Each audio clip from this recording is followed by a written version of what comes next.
Okay, hello everybody, welcome back to Stefano Records Things. I'm your host, Stefano. So today we're going to be talking about the easiest way to achieve cinematic lighting. Today I'm going to be teaching you guys the easiest and simplest method to achieve this. I basically just call it backlighting. Well, everyone calls it backlighting, not just me. I didn't coin this term. Backlighting or shooting shadow side, which is another way people refer to it, is basically when you put your subject in the middle of a light in your camera. So just to show you guys a little breakdown, imagine an imaginary line that's separating your subject and your camera and light. So on one end of the line, you're going to have your subject as seen here.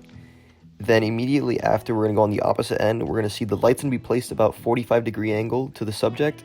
This could be wherever you want. This is just the most standard setup, so it's the easiest way to teach you guys. Then on the other opposite end is going to be your camera. So your camera and your light are at opposite angles from each other, and your camera's going to be shooting into the shadow side of your subject, as you can see here. I'm actually using this setup right now. My light is 45 degrees to the left of me.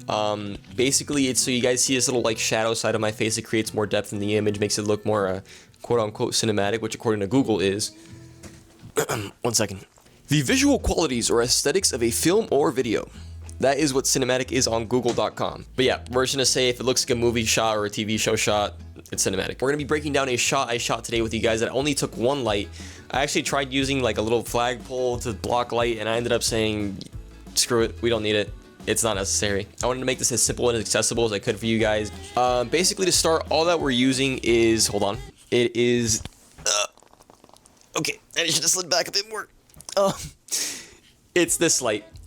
This is a Luxio tube light, well, they're called tube lights, not Luxio, that's a company.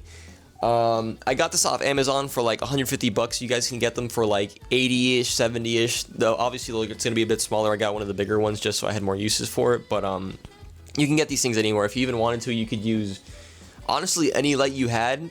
I just prefer these lights because they're very easy to put around in places that you normally wouldn't be able to put a light. Un segundo, while I put that back, my friends. Basically, so our checklist for today. So tube light or light of your choosing. A camera, obviously you could use your phone, you could use DSLR, whatever you have. And a person. You just need a person, just one person. You could be yourself, or your friend, or your mom. It doesn't matter, just a person. So just to break it down with you guys, I'm currently looking at the shot on my Mac right now. We were going for this Nightcrawler, Jake Gyllenhaal bathroom mirror scene type of vibe. We also went a little bit crazy at the end, did a little bit of a party scene. So basically, as you guys can see, I set up, I took like 4 or so minutes setting up this useless light pole that we didn't actually end up using, so you can avoid that and not be like me. What I was going to try to do is I was going to use something black like this to flag off some of the light, basically to prevent some of the light spill from going all over the room. I ended up just making it as simple as possible, but if you guys want to control a light spill, if it's going everywhere, bouncing off the walls, you can use that to achieve a more moody type of look. Literally all I did, as you can see in this shot, is I just put the tube of light over my mirror and I kind of angled it like 45 degrees towards my face. That's literally the entire setup. And then what we did to give it this like moody, shadowy look, I basically just put the camera on that side like I was talking about earlier, just shooting shadow side, and kind of just hit the record button. I put it like in an angle, like a little Dutch angle, and like had this like smoldering face just to make it look more dramatic and moody.